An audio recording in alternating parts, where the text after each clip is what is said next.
오늘 저도 이것을 강의 준비를 하면서 알은 건데요. 로마서 1판 있지 않습니까? 이 로마서 1판은 로마서 14장까지밖에는 강의를 안 했어요. 왜냐하면 15장, 16장은 2, 3세기에 라틴어로 된 로마서가 있었어요. 2세기와 3세기를 넘어가면서 라틴어로 된 로마서 있는데 거기 로마서에는 15장, 16장이 없었어요. 그래서 바르트가 이 로마서 1판 있잖아요. 1919년에 나온 로마서 1판에는 14장까지만 하고 15장, 16장은 강의를 안 했어요. 이 로마서 2판을 강의하면서 절대 그렇지 않을 거다라고 생각해서 로마서 15장, 16장을 추가해서 번역을 했어요. 그 강의를 했습니다. 그런데 15장이나 16장에 있는 얘기, 16장 맨날 인사 얘기는 맞고 그 내용이 이 14장까지 얘기한 거하고 중복이 돼요. 그래서 다음에 할 부분은 굉장히 짧습니다. 거의 성경 본문 그대로를 그냥 몇 마디 코멘트하고 넘어가는 것으로서 하기 때문에 다음에 오실 때는 이 로마서에서 어느 부분들이고 다 이제 의심이 되거나 하고 이해가 안 되는 부분을 이해하시는데 이제 우리가 늘 항상 이 바르트의 신학을 이 변증법적 신학이라고 얘기하지 않습니까? 지난번에도 이 변증법적 신학이란 바르트의 변증법적 신학은 A라는 명제와 B라는 명제가 동시에 두 개가 동시에 진리일 수 있다고 하는 것을 설명하는 것이 바로 바르트의 디알렉틱이다. 헤겔의 디알렉틱이 아니라 헤겔의 디알렉틱은 한 주제에 대해서 반대적인 주제가 나오고 그 반대적인 주제가 현대적인 주제의 대화 속에서 신테시스, 그 종합 명제를 이끌어가는 것이 이제 헤겔식이라고 한다면 바르트의 이 명제는 쉽게 얘기하면 예수는 하나님이다. 예수는 인간이다. 이 둘 다 진리 있느냐 하니까. 이 두 가지가 어떻게 동시에 진리일 수 있겠느냐라고 하는 것을 설명합니다. 지난번에 얘기했지만 우리가 어떻게 높아지고자 하면 낮아져서 다른 사람을 섬기는 사람이 진짜 높은 사람이 될 수 있는지 그런 것들을 이제 설명하는 게 그래서 우리는 철저하게 이겨야 된다. 그러면서 철저하게 종이 돼야 된다. 이 두 가지 진리가 어떻게 동시에 진리일 수 있겠느냐 이것을 설명하는 것이 바르트의 그 디알렉틱 변증법적 신학이니까 그런 시각에서 이제 성경 본문을 해석하면 됩니다. 예를 들면요, 우리는 모두가 아담의 자손이다. 그렇죠? 그리스도인들은 모두가 그리스도의 자녀다. 그렇죠? 그러면 어떻게 아담의 자녀? 아담의 자녀는 모두가 죄인이야. 그리스도의 자녀들은 다 의롭게 인정받은 사람이야. 그러면 아담의 자녀이면서 그리스도의 자녀는 우리가 의롭게 인정받고 어떻게 의롭게 인정받은 사람이면서 또 죄인인 아담의 자손이냐? 요 문제를 설명해 나가는 것이 바르트의 디알렉틱이다. 이렇게 쉽게 이해를 하시면 됩니다. 그래서 그것을 사실은 얘기한 게 뭐냐면 루터가 기독교인들을 얘기할 때 뭐라고 얘기했습니까? 그리스도인은 심을 이스투스 에트 페카토 그러잖아요. 셈페르, 항상 심을 이스투스 에트 페카토. 항상 셈페르.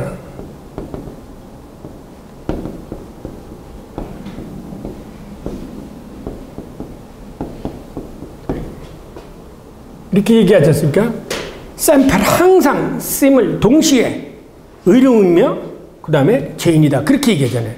그러면 그 크리스찬은 의인이다. 크리스찬은 죄인이다. 이 두 가지 명제가 이것도 옳고 이것도 옳아요. 그러면 이게 두 개가 어떻게 동시에 진리일 수 있게 이것도 맞고 이것도 맞느냐 이런 거를 설명하는 게 바르트의 디알렉틱이라는 거죠. 그래서 바르트의 디알렉틱은 철저하게 크리스틀릭에 기독론적일 수밖에 없는 거죠. 왜? 예수가 여기서 왜? 예수는 하나님이다. 예수는 인간이다. 그럼 하나님이 인간이 이게 안 되잖아요. 그러니까 이 1명제, 2명제, 2명제가 이것도 옳고 이것도 옳고 이것도 오케이. 이것도 오케이. 이 두 개의 명제를 설명하기 때문에 바르트의 디알렉틱은 철저하게 기독론적인 디알렉틱이라는 거죠. 헤겔적 디알렉틱이 아니에요. 그러니까 성경을 읽을 때도 항상 이러한 쉐마를 가지고 성경을 읽어가시면 쉽게 이해가 되는데 이제 그렇지 않을 경우는 우리가 생각하는 아리스토텔레스의 어떤 3단이나 그렇지 않으면 이게 논리적으로 모순이 되니까 성경을 이해할 수가 없다죠. 그런 경우가 있으니까 이제 자 그럼 오늘 텍스트로 들어가가지고, 바르트는 이 번역을 조금 제가 이제 의역을 했습니다. 원래 이 텍스트의 제목을 바르트가 뭐라고 붙이냐면 Die Crisis der freien Lebensversuchs라고 그랬어요. 이거를 그냥 여기 번역에서는 그 자유로운 삶의 시도의 위기 이렇게 해서 자유로운 삶의 시도는 내용상으로는 뭐냐면 내가 이제 구원받았으니까 자유롭게 살자. 그렇게 하기 때문에 거기서 어떤 결과가 오게 되냐면 자기도 모르는 가운데 다른 사람을 비판하고 그렇지 못한 사람들을 멸시하고 없이 여기는 그런 일들이 생긴다는 거죠. 그래서 여기서는 이제 그 루터가 얘기했던 크리스찬의 자유 아시죠? 루터의 세 논문 가운데 하나가 뭡니까? 크리스찬의 자유죠. 바벨론 포럼하고요. 네. 그다음에 이 크리스찬 자유에서 루터가 뭐냐? 그리스도인들은 만인을 섬겨야 할 종이다 그러죠. 그리고 그리스도는 모든 것으로부터 천하의 자유로운 사람이다 이렇게 얘기해. 거기 또 이제 루터의 디알렉틱이 나오죠. 그리스도인들은 모든 것으로부터 자유로운 사람이다. 그러면서 그리스도인들은 모든 사람을 섬겨야 되는 종이다 이렇게 나온다고요. 예. 그러니까 서구의 사상 속에서는 이 디알렉틱이라는 것이 하여튼 뭐를 논증해 나가는 하나의 방법으로서 늘 항상 사용이 되어져 왔어요. 그래서 이제 아리스토텔레스의 디알렉틱, 소크라테스의 디알렉틱이 다르고 헤겔의 디알렉틱이 다르고 그런데 이 정통적인 소위 바른 신학이라고 오토독스라는 말 자체가 바른이라는 뜻 아니에요. 그 오토독스 정치인 그 고역서부터 그 고대로부터 내려온 거는 항상 이 그리스도론적인 기독론적인 그런 자유를 얘기해요. 그래서 사실은 오늘 이 다뤄야 될 것은 크리스찬의 자유가 뭐냐 이런 거에 대해서 다루려고 하는 겁니다. 자, 읽어 나오면서 말씀드립니다. 제가 아직 눈이 좋지 않기 때문에 완전히 회복이 안 돼가지고요. 바르트는 이 부분, 그러니까 로마서 14장 1절서부터 15장 13절까지를 자유롭게 살고자 하는 시도의 위기로 제목을 붙이고 이를 그리스도인의 자유에 대한 바울의 권면 내지는 경고로 이해하고 있습니다. 그래서 그는 단락 전체를 자유롭게 산다는 것이 도대체 어떻게 사는 것이냐라고 하는 것에 대해서 설명하는데 할애를 합니다. 그에 따르면 우선 그리스도인으로 산다는 것은 모든 것에 심지어 율법에서조차도 얽매이지 않고 글자 그대로 자유로운 거다. 그래서 루터도 마찬가지로 모든 것으로부터 어떤 자유로워요. 예? 그러나 그 자유로운 삶이라는 것이 결코 자기 멋대로 하는 방종이 아니라 오히려 그리스도인이라는 것은 정말 내가 자유함을 얻었으면 그 다음부터는 철저하게 모든 면에서 하나님에 의해서 사로잡혀 사는 것이 진정한 자유다. 어떻게 생각해요? 이게 역설이죠. 파라독스죠. 모든 것으로부터 자유롭다면서 이 모든 것으로부터 죄로부터 율법으로부터 자유로워진 사람은 그때부터는 어떻게 사는 게 정말 자유로우냐? 이제는 내 생각, 내 뜻대로 사는 게 아니라 모든 것을 하나님의 뜻대로 하나님의 의지에 맞춰서 사는 게 자유로운 것이다. 왜? 인간은 속박된 의지, 죄의 노예가 되어져 있던 인간이기 때문에 이 죄의 노예가 되어진 상태에서부터 그리스도의 말씀대로 살아갈 때 정말 모든 것으로부터 자유로운 자나 진리를 알지니 진리가 너희를 자유케 하리라. 이게 연세대학교 교훈인데요. 이걸 많이 사용하죠. 진리가 어떻게 해요, 우리를? 그러니까 예수 그리스도를 알고 예수 그리스도의 삶이 뭐냐는 걸 알고 그렇게 살고 하나님 앞에 모든 걸 맡기고 살면 거기서 모든 것에서 해방이 되어지는 자유함이 있다. 이거예요. 그러니까 앞에 요한복음에서 얘기했던 것을 여기서 다시금 얘기죠. 왜냐하면 그리스도인에게 있어서 이 자유롭다는 것은 예수 그리스도의 십자가로 말미암아 죄에서 벗어났다는 죄의 용서를 의미하기 때문이다. 땅에서 자유롭게 산다는 것은 역설적으로 예수 그리스도에 대한 믿음 안에서 하나님의 뜻에 따라서 살아간다는 것을 말한다. 철저하게 뭡니까? 이게 디알렉틱이죠. 바르트의 디알렉틱이 여기서 나타나잖아요. 모든 사람은 그리스도인들은 모든 것으로 살다. 심지어 죄로부터 율법으로부터 다 자유로워. 그런데 철저하게 뭐로 살아? 종으로 살아야죠. 뭘로? 하나님의 말씀에 순종하면서 살아야 된다는 거죠.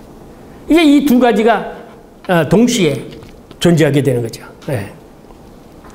바르트 자신의 말을 빌리면 그리스도인의 자유란 그리스도가 가져오신 지나가서 하나님께 사로잡힘 속에 있는 자유다.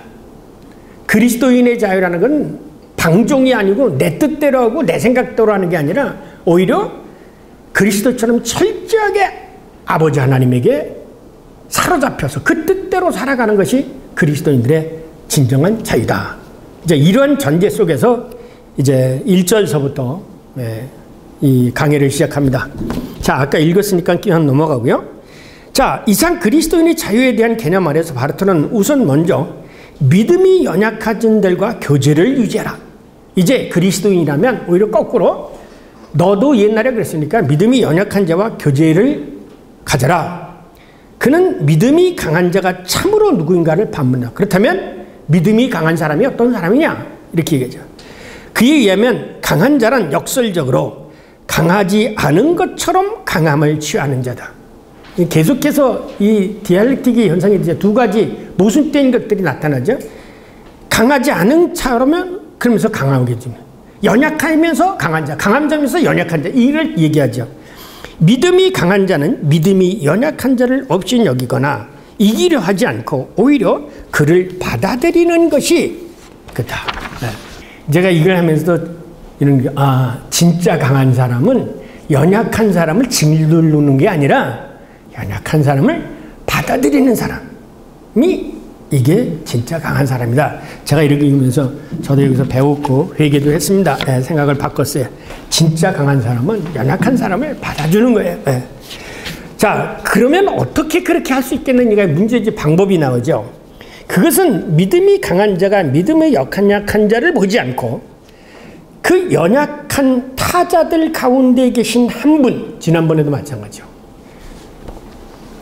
내가 저 사람이 연약한데 이 연약한 사람을 그 사람만 보면은 이 사람을 받아들일 수 없는 거예요.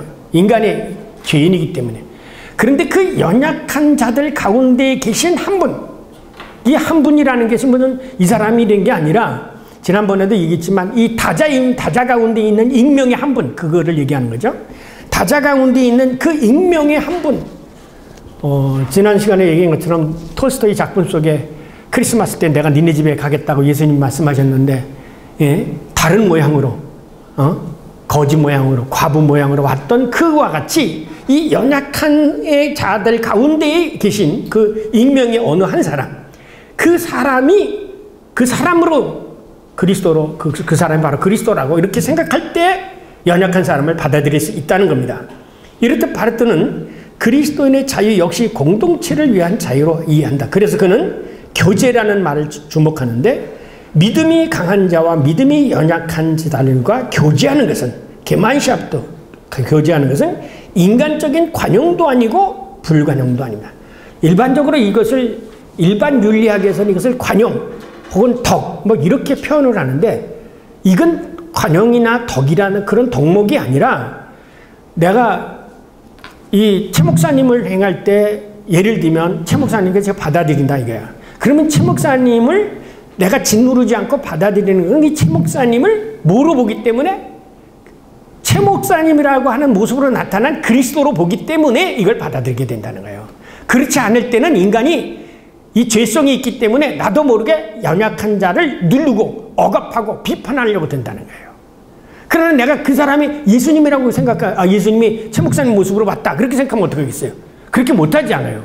그러니까 지난번에 한 얘기하고 계속해서 똑같은 방식으로 이 성경을 이해해 나간다.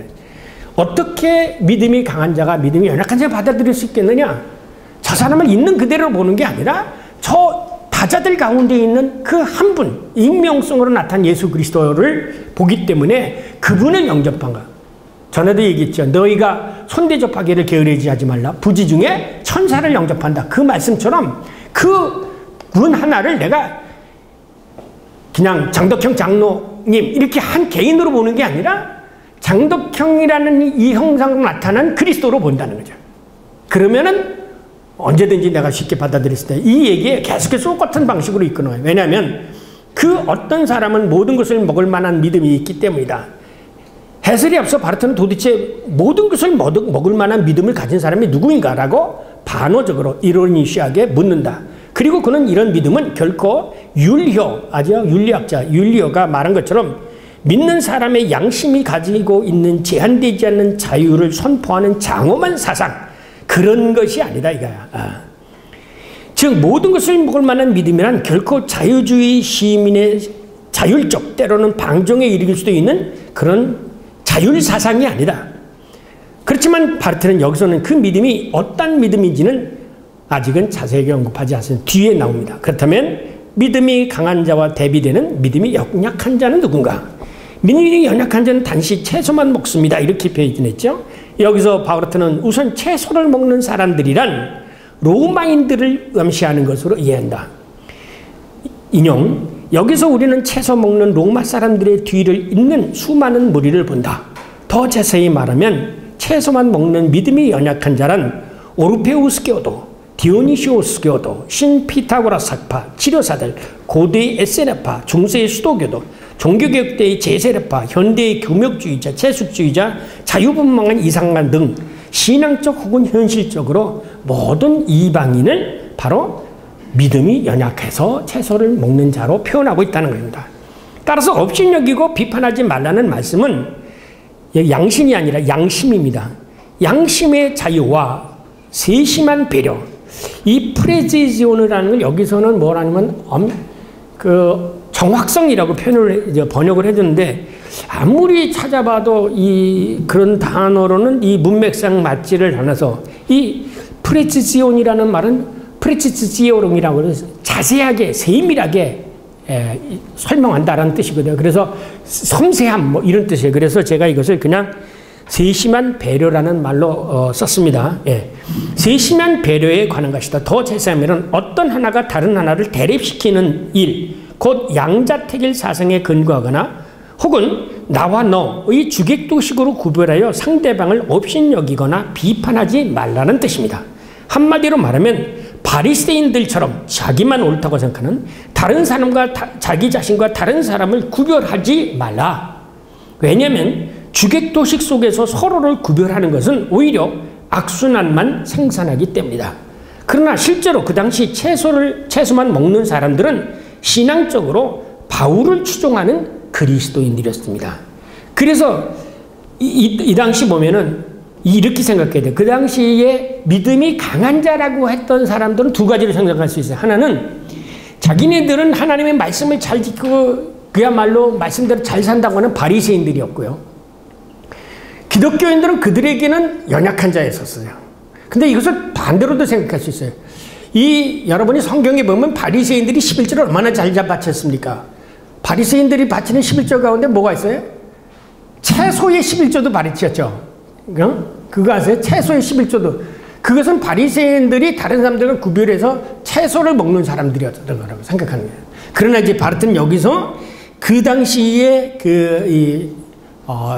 초대교회에 다른 유대교나 그런 사람들에게 천한 사람이라고, 야만인들이라고 이렇게 비판을 받았던 면에서는 아마 그리스도인이 아니었겠느냐라는 거. 그것은 고린도전서 8장 8절서부터 13절에 보시면 뭐냐면, 내가 아무것도 다 먹을 수도 있겠지만 나로 인해서 다른 사람들이 음식 먹는 문제를 가지고 한다면 내가 평생껏 고기를 안 먹을 수도 있다. 이렇게 얘기를 한 경우를 봐서 바울 추종자라고도 그렇게 할 수 있습니다. 그래서 어쨌든 채소를 먹는 사람들이라는 것은 뭐냐면 자기는 믿음이 좋다고 하고 상대방은 믿음이 없다고 하고 또 나는 정통이라고 하고 다른 사람은 정통이 아니라고 생각하는 그런 사람들을 가르친다. 이렇게 볼 수가 있겠습니다. 왜냐하면 바울을 비롯한 원시 그리스도인들은 이방인들을 실족해 하지 않기 위해서 우상의 제물을 먹지 않고 채소만 먹기 때문입니다. 나하고 생각이 다르다고 해서 멸시하지 말라. 그런 의미입니다. 한마디로는.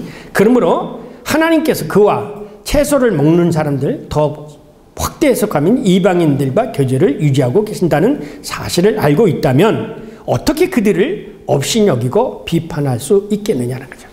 이 말은 뭐냐면 아까도 똑같은 얘기죠. 하나님, 내가 보기에는 저 사람이 연약하고 보잘것없는 사람이라 할지라도 하나님께서 그를 사랑한다고 한다는데 내가 무슨 권한으로 저 사람을 멸시하고 비판합니까? 그렇잖아요? 우리가 이런 것을 생각해보면은, 자, 보세요. 우리가 모든 거는 우리들은 다 모든 걸 겉에 보이는 것으로 가지고 판단하고 대화를 하고 하잖아요. 비판하고 하잖아요. 그런데 내가 보기에는 저 사람 아무 보잘 것 없어. 근데 하나님은 그 사람을 사랑해. 근데 감히 내가 저 사람을 어떻게 비판하고 판단을 할 수 있겠느냐.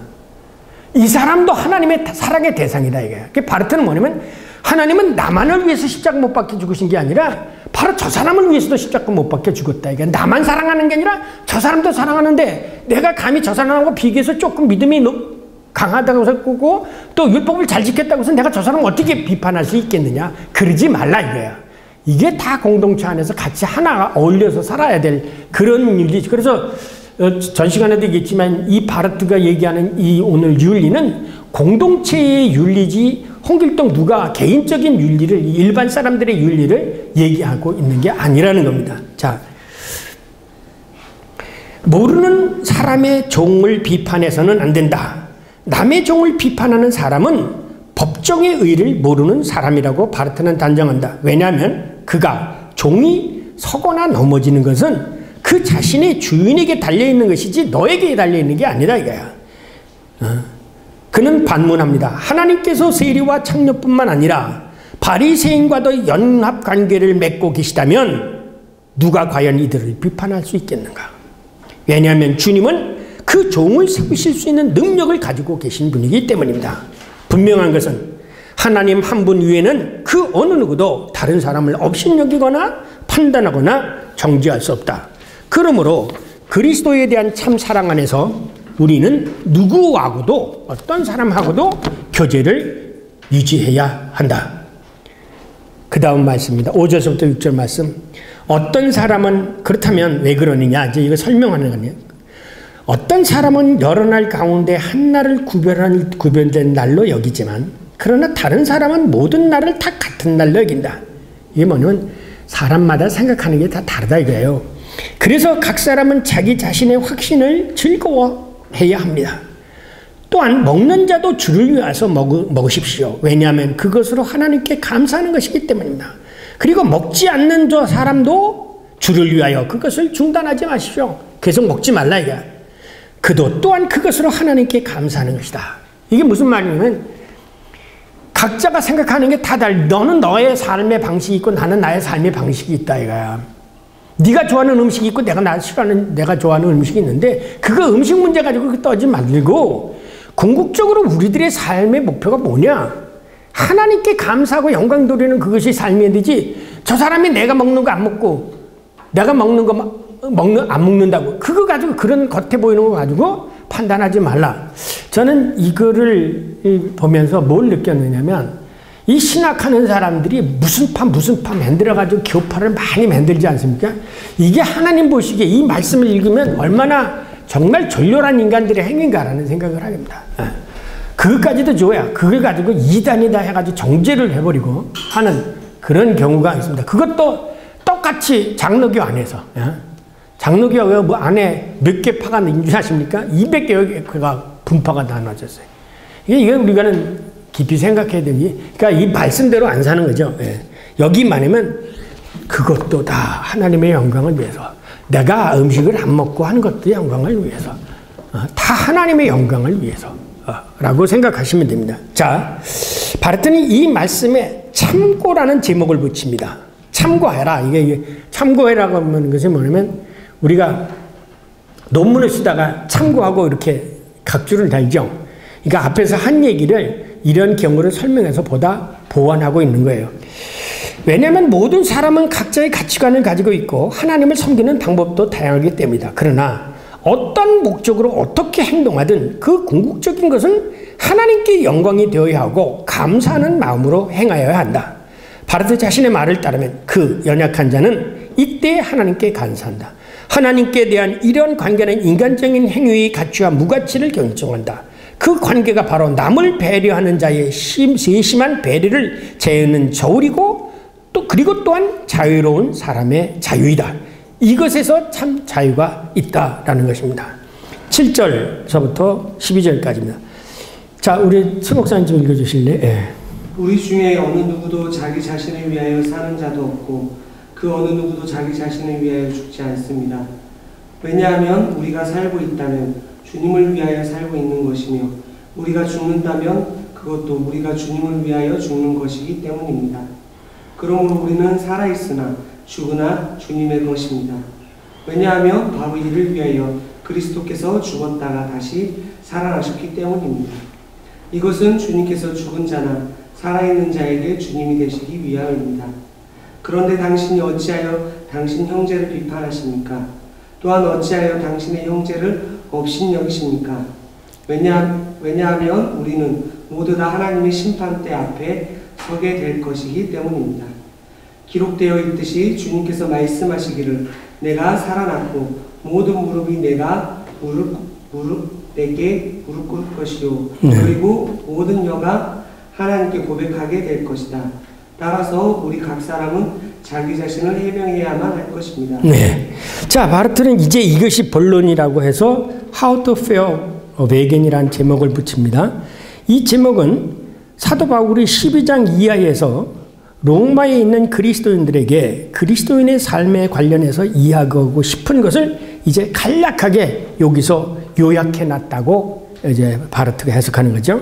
즉, 우리가 살아도 주를 위하여 살고 죽어도 주를 위하여 죽는다. 이게 이제 결론이라는 거예요. 이 로마서의 11장까지는 우리가 아는 것처럼 교리에 관한 거죠. 12장서부터 윤리에 관한 건데, 그러므로 라고 시작하지 않습니까? 그래서 윤리 12장서부터 시작한 것에 이 15장까지 이어지는 모든 결론의 가장 핵심적인 게 뭐냐? 우리가 살아도 주를 위하여 살고 죽어도 주를 위해서 죽어야 된다. 이것이 기독교인들의 윤리의 가장 핵심이랍니다. 왜냐하면 주님께서 죽은 자나 살아있는 자에게 주님이 되시기 위하여 죽었다가 다시 살아나셨기 때문에. 그래서 하나님은 산 자와 죽은 자의 하나님이 되시는 거죠. 그렇다면 왜 이렇게 살아야 하는가? 이제 질문을 듭니다. 왜 이렇게 살아야 되냐? 왜 주님만을 위해서 살아야 되느냐? 그것은 생명이라는 것 그 자체가 존재하는 것이 아니라 오직 하나님과의 관계 속에서만 존재하기 때문이다. 제가 지난 월요일날 그 온신학회라고 우리 장신서에 있는 온신학회에 갔어요. 근데 제가 하나 새로운 걸 배운 게 있어요. 거기 그 과학을 공부하는 서울대학교 임용 교수가 생명이라는 것을 얘기하는데, 예를 들면 우리 장 교수님, 장장로님도 생물학 하셔서 아시면 생명, 아메바에게도 생명을 가지고 있는 요건을 다 가지고 있어요. 번식을 하고요. 그렇다면요, 번식을 하고, 그 다음에 생식해서 번성하고 그렇게 자라난대요. 근데 이게 아메바나 다연세포는 그 생명이라고 얘기할 수 있겠느냐, 없겠느냐, 그런 문제를 해요. 왜 그러면 그런 거는 숙주에 붙어야만 있을 때만 살지, 숙주가 없으면 못 산다는 거예요. 여기는 바이러스 같은 것은요. 바이러스도 움직이고 뭐 해서 반송하고 생명한다. 여기 생물학 교수님 계신데, 제가 바로 옆에 우리 생물 선생님 계시네요. 그거는 생명이라고 말할 수 없다는 거예요. 그 사람에게. 그 사람에서 들으면서 제가 느껴요. 아, 그렇다. 우리가 하나님에게 붙어 있을 때, 하나님과의 관계를 가졌을 때 생명은 있는 것이지, 하나님에게서 떨어져 있는 사람은 이게 생명이 없구나. 저는 이제 그걸 신학적으로 해서 그랬어요. 그래서 예수님이 아버지에게 예수님이 내가 머리 들 것도 없고 그 깃들 곳이 없다고 그러니까는 아버지 장사 지내고 오겠습니다라고 도망가죠, 제자가.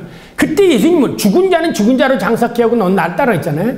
예수 그리스도의 그 생명이, 길이여 진리의 생명이신 예수 그리스도와 붙어 있을 때, 그와 관계를 맺고 있을 때 우리가 생명이 있는 것이지, 그와 떨어져 있을 때는 살아있는 것 같으나 뭐라고요? 죽은 자. 그래서 요한계시록에 나온 것처럼 살아있다고 하는 이름은 가졌지만 죽은 자. 그것은 뭐냐면 아메바나 바이러스나 같은 것처럼 숙주에서 떨어져 나와 있어. 자기 활동을 하고 있지만 이것은 다시는 숙주에서 떨어져 나와 있기 때문에 언젠가는 죽는 거죠. 그거를 제가 하나 배웠어요. 아, 자연과학에서도 생명을 이렇게 얘기하고 있구나. 그렇다면 신학에서 네가 그리스도를 떠나서는 아무것도 행할 수 없다. 요한복음 15장 5절에 보면 포도나무 가지 얘기처럼 매 열매를 맺을 수 없고 생선을 해도 못 내내고, 그런 것은 우리가 예수 그리스도에게 붙어 있을 때 생명이구나. 이게 오늘 이제 이 집에 들어가서 연구를 하면서 여기 생명이라는 건 뭐냐면 혼자 그 자체로서는 생명이 아니라는 거예요. 우리가 그냥 내가 살아있다고 해서 생명이 아니라 내가 그리스도와의 관계 속에 있을 때 내가 생명을 갖는다는 거죠. 그렇지 않으면 그것은 뭐야? 그냥 생명이라는 말을 가지는 거예요. 아메바나 바이러스와 같은 거예요. 그래서 제가 보거든요. Es gibt kein Leben an sich. 그것 자체로서는 생명이란 존재하지 않는다. sondern 오히려 nur ein Leben in Bezug auf Gott. 하나님과의 관계 속에서만 있을 때 그것이 생명이 존재한다. 이 말은 꼭 외워두시기 바랍니다. 아주 굉장히 중요한 거예요. 우리가 그래서 성경에는 조에아라는 생명이라는 단어와 비오라는 단어가 다르게 쓰여지고 있는 것이 이거예요. 조에라고 하는 거하고 그 다음에 비오. 이건 비올로기의 세계에서. 비올로지라는 것은 여기서 난 거죠. 이거는 그 자체로 서 있는 생명이에요. 그러나 우리가 얘기하는 이 조에라는 것은 하나님과의 관계 속에 그래서 이것이 바로 영생이에요. 이거는 시간과 함께 없어질 거예요. 생성 변화 발전되어질 거예요. 이 바르트는 뭐냐면 우리가 생명이라는 이 생명 하나님과의 관계 속에서 가진 이 생명을 가진 이것이 영생이지 우리가 자연과학적으로 생물의 요건을 다 갖췄다고 해서 바이러스나 그런 것들이 이것이 생명이 아니거든요. 우리가 살아서 먹고 해서 했다고 해서 이것이 생명이 아니라는 거예요. 진정한 생명은 하나님에게서 붙어 있을 때 하나님과의 관계 속에 있을 때 생명이라는 거죠. 그러니까 쉽게 얘기하면 공동체 안에 있을 때 하나님 그리스도의 몸에 지체로서 있을 때 생명이지 그 밖에 있는 것은 그러니까 그렇게 생각하면 교회 밖에는 생명이 없는 거예요. 생명의 모양은 있으라도 이걸 보세요. 그럼 요한계시록의 맨 나중에 너희가 그 생명 누구 계획이죠? 정구사님 기억나세요? 너희가 살았다는 이름 가졌잖아? 네? 실상은 죽은 자라. 실상은 죽은 자라. 그거예요. 똑같은 거예요. 이게 살았다는 건 같지만 이게 실상은 죽은 거예요. 진짜 사는 건 여기 사는 거죠. 그러니까 바르트가 여기 안에 있을 때 생명이 있는 것이지 바깥에 있을 때는 생명이 있는 거예요. 그러니까 여러분들에게는 생명이 있어도 하나님을 모르고 하나님과의 관계가 떨어진 사람은 생명이 없는 거예요. 왜? 내가 길이요 진리요 생명인데 생명에 붙어 있어야죠. 관계를 맺어주고 있을 때. 그 다음 마찬가지로 죽음도 주님과의 관계 속에서의 죽음이다. 그 죽음은 뭐냐면 주님께서 떨어져 있는 게 죽음이고 죽음이라는 게 하나님께서 떨어져 있는 거예요. 그러나 주님만이 어떤 경우에도 심판자이시며 오직 그리스도의 죽음으로 말미암아 주어진 우리의 희망이 살려주는 희망이다. 이제 요거를 이제 나중에 해가지고 끄트머리 15장에 나오는 걸 가지고 이제 그 융엘 몰트만이 희망의 신학을 끌고 나가는 신학 성경 벨렉의 하나의 출발점이 됐죠.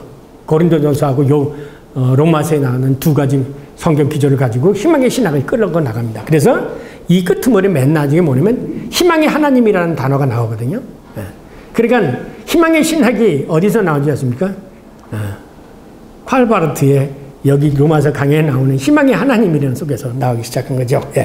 왜냐하면 세상에는 자기를 위하여 죽는 자도 없기 때문이다. 그렇기 때문에 생명은 우리들의 죽음을 혹은 죽어지는 것, 바꿔 말하는 겸손을 요구한다. 생명은 죽어지는 걸 요구한다. 이런 점에서 죽음이라는 우리가 생명이라고 생각하는 것의 죽음이다. 이제 역설이죠.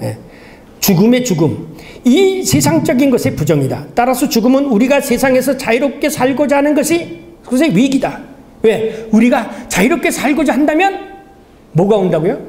생명이 아니고 뭐가 와요? 죽음이 온다는 거예요. 이렇듯 우리의 생명과 죽음이 오직 주님과의 관계 속에서만 존재하기 때문에 우리의 삶과 죽음 역시 주님과의 관계 속에서만 이루어진다는 것이다. 왜냐하면 바르트는 반복해서 강조하여 말하기를 그러나 주님만이 어떤 경우에도 심판자이시고 오직 그리스도의 부활로 말미암아 모든 사람이 그 아래 서 있는 십자가의 의미가 주어진다. 그래서 거기 보면 제가 독일어로 써놨지만 위에 있는 독일어 문장 그 구조와 아래에 있는 문장 구조하고 똑같아요. 다만 단어만 바뀌죠. 아시겠어요? 이것이 바로 우리가 사나 죽으나 오직 주님만을 위해서 살아야 하는 전제이며 근거이다. 두 번째 말씀. 그러므로 우리는 살아있으나 죽으나 주님의 자녀입니다. 박혜영 전사님 잘 보세요. 자녀라는 개념이. 왜냐하면 바로 이를 위하여 그리스도께서 죽으셨다가 다시 살아나셨기 때문입니다. 이것은 주님께서 죽은 자나 살아있는 자에게 주님이 되기 위함입니다. 라는 말씀. 이 말씀은 그리스도 안에 계신 하나님을 인식한 자의 삶이다. 이것을 인식한 자가 참으로 강한 자이다. 왜냐하면 강하다고 하는 것은 강한 모든 사물 위에 계신 하나님을 두려워하고 사랑하는 것이다. 강한 자가 누구냐? 이제 여기서 나오죠. 앞에서 강한 자는 연약한 자들을 업신여기지 말라고 그랬는데 강한 자는 뭐냐? 다른 사람에게 주먹이 세고 그 사람을 넘어뜨리고 업신여기고 멸시하는 사람이 강한 사람이 아니라 하나님을 두려워하는 사람이 강한 사람이라는 거예요. 하나님을 두려워하는 사람이 가장 강한 사람이에요. 예. 여러분 깊이 생각하세요. 여러분이 가장 강한 사람이에요. 여러분이 강한 사람이에요. 하나님을 두려워할 줄 아는 사람이 강한 사람이에요. 예. 여러분 이거를 설교나 여러분 학교에서 가서 청년들이나 이렇게 성경 공부할 때 이 중요한 게 뭐예요? 전에도 있지만 회개라는 게 뭔지 아십니까? 메타노이아. 그러니까 딴 얘기이지만 이게 메타노이아. 그러니까 이건 메타하고 노이하고 합성해요. 메타는 뭐야? 뒤야. 메타피직이죠. 이 메타노이아가 모른다는 건 지금까지 살아왔던 것을 바꾼다는 거예요.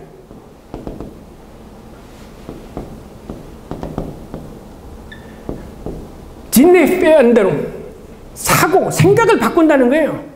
이게 회개예요. 제가 잘못했습니다. 이런 게 회심이 그게 아니라 내가 지금까지는 이렇게 살아왔어. 사람들을 두려워해 왔어. 그런데 이제부터는 하나님을 두려워해.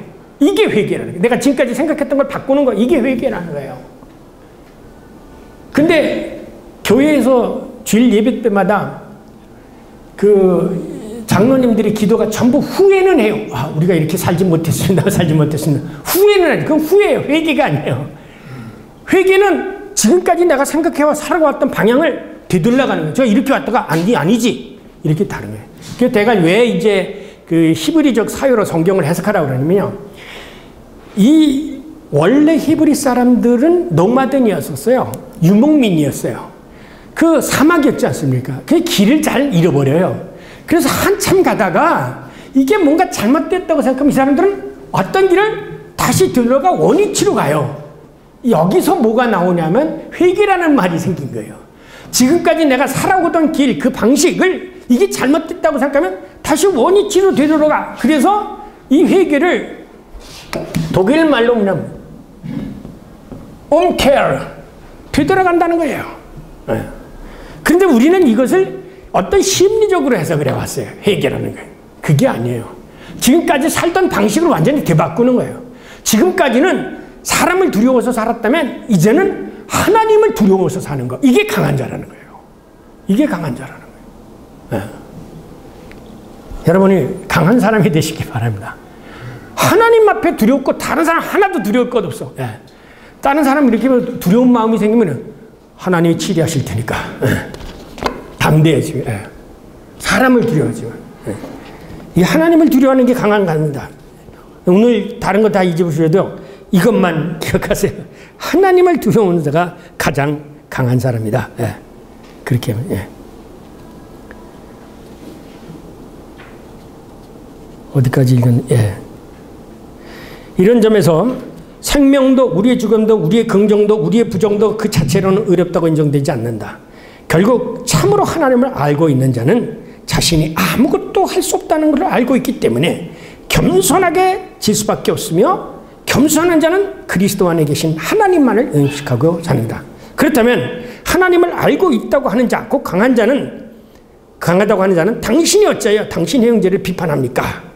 또한 어찌하여 당신의 형제를 업신여깁니까? 이 말씀을 통해서 바라트는 당신이 비판하고 업신여기는 자는 다름 아닌 당신의 형제, 아까 했지만 당신의 형제라는 것을 주목하라고 권면한다. 그런데 여기서 말하는 형제는 혈육의 형제가 혈육의 형제뿐만 아니라 그리스도 안에 있는 형제를 의미하는 것이다. 그래서 이게 공동체 윤리라고 하는 게 이게 바로 그래서 그는 공동체를 파괴하는 그 어떤 동기 유발도 아니라 동기 유발도 존재하지 않으며 단지 형제 간의 교제를 유지하는 동기 유발만이 존재할 뿐이다. 그러니까 여전히 뭐냐면 이 공동체, 그래서 공동체를 파괴하는 것을 가장 나쁘게 생각해요. 바르트는요. 이 공동체, 교회를 파괴하는 거. 그것은 아무리 정의롭게 생각하더라도 결국은 교회를 파괴 만드는 거예요. 오늘날 사탄이 역사를 하는 건 한국 교회를 전부 전임자가 후임자가 싸움에 들어가지고 교회를 파탄시키게 만드는 거. 이건 다 사탄의 역사예요. 아무리 의로운 건데 교회를 파탄하게 만들면 안 돼요. 그 파탄은 본인이 자기가 교회를 파탄시키게 만드는 것이 이게 사탄의 노예가 되어져 있다고 하는 걸 본인은 몰라요. 왜? 교회는 그리스도의 몸이에요. 성서적으로 보면. 그 그리스도의 몸을 쪼개고 있는 거예요. 누가? 그 사탄이 들어와서 바이러스가 와가지고 우리들을 갖다가 몸을 분해시키는 것처럼 교회 안에 들어와서 이 역할을 누가? 신천지나 그런 사람들이 다 하는 거죠. 교회를 파괴시키는 거예요. 그리스도의 몸을 파괴시키는 거예요. 그러니까 바르트는 어떤 모양인지 교회를 파괴하는 일이 있어서는 안 된다. 그렇게 얘기합니다. 왜냐하면 우리가 모두 다 하나님의 심판대에게 설 것이기 때문이다. 즉 내가 심판 있을 영원한 미래 앞에, 심판은 먼 미래에 있다면 미래 앞에 곧 구원과 심판의 이정 앞에 지금 현실적으로 서 있기 때문이다. 양심의 자유라는 것의 의미는 분명 하나님의 자유와 그 행위를 인정하는 것이기 때문이다. 반면에 그와 마찬가지로 엄격한 의미도 인간과 그의 행동이 속박되어 있다는 것을 인정하는 것이기 때문이다. 그러므로 사랑은 하나님의 성실함으로 정당화되고 인간의 인식은 하나님을 인식하는 것으로 참된 것이 된다. 희망은 하나님을 희망하는 것으로서 우리의 구원이고 사랑은 하나님의 사랑으로서 파악할 수 없는 방법이다. 네. 따라서 모든 무릎이 내게 꿇을 것이다. 그리고 모든 혀가 하나님께 고백하게 될 것이다.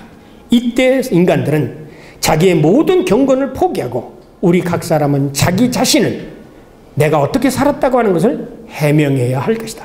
바로 여기서 강한 자가 연약한 자가 될 수 있고 연약한 자가 강한 자가 될 수도 있다고 바르트는 말한다. 그런데 바로 이 강한 자들 가운데 연약해 보이는 자, 그리고 연약한 자 가운데 강한 자로 계시는 분이 바로 누구냐? 예수 그리스도이며 우리의 형제라고 그는 단언한다. 여기서 이제 이 바르트는 뭐를 얘기하냐면 선한 사마리아 사람 얘기죠. 이 선한 사마리아 사람에 나오는 얘기의 이웃이 누굽니까? 우리는 주객구조로 생각해가지고 이웃을 생각하면 그 강도 만난 사람을 이웃이라고 생각을 하죠. 근데 그 예수님 비유 속에서 맨 나중에 묻죠.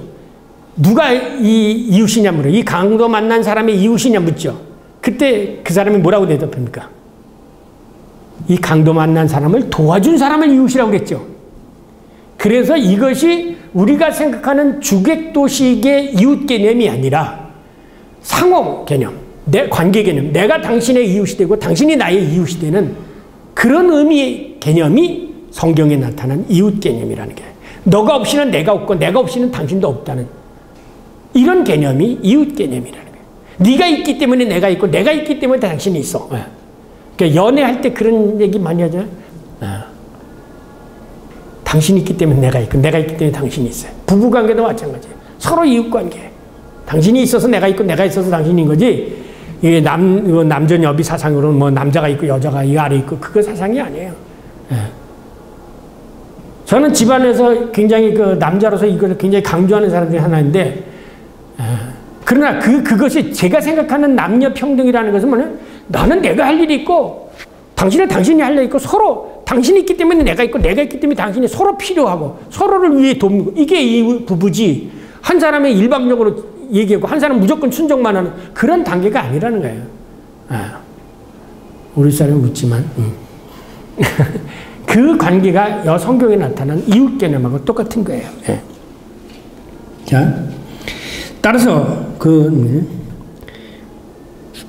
그래서 우리 각자는 다름 아닌 바로 이 연약한 자이며 동시에 강한 자 앞에서 하나님의 심판대 앞에서 자기 삶에 대하여 해명해야 한다는 것이다. 저는 이 강의를 준비하면서 내 스스로 은혜를 많이 봤습니다만 깨닫는 것도 여러분도 이 강의를 통해서 저희 부족한 점만 빼고 다 좀 깊이 받으셨으면 좋겠다라는 생각을 하게 됩니다. 자, 마지막 5페이지. 그러므로 우리는 더 이상 서로 비판하지 말고 오히려 당신들이 형제들에게 걸림돌이 되거나 노여움이 생길 때 여러분의 판단력을 보여주십시오. 왜냐하면 내가 알고 더욱이 주 예수 그리스도 안에서 확신하고 있는 것은 그 자체로 속된 것은 아무것도 없기 때문입니다. 다만 그것을 속된 것으로 여기는 그 사람에게만 속된 것이 될 것입니다. 그러니 먹는 것으로 말미암아 당신의 형제가 근심하게 된다면 당신은 더 이상 사랑에 합당하게 행동하지 않는 것입니다.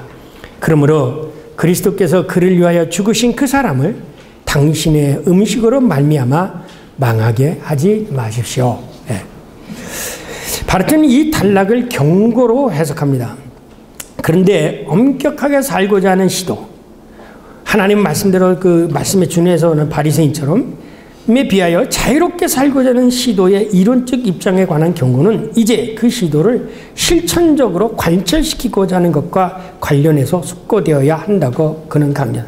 이제 이렇게 말만 하지 말고 실질적으로 실천을 해야 된다. 그럼 어떻게 실천하느냐?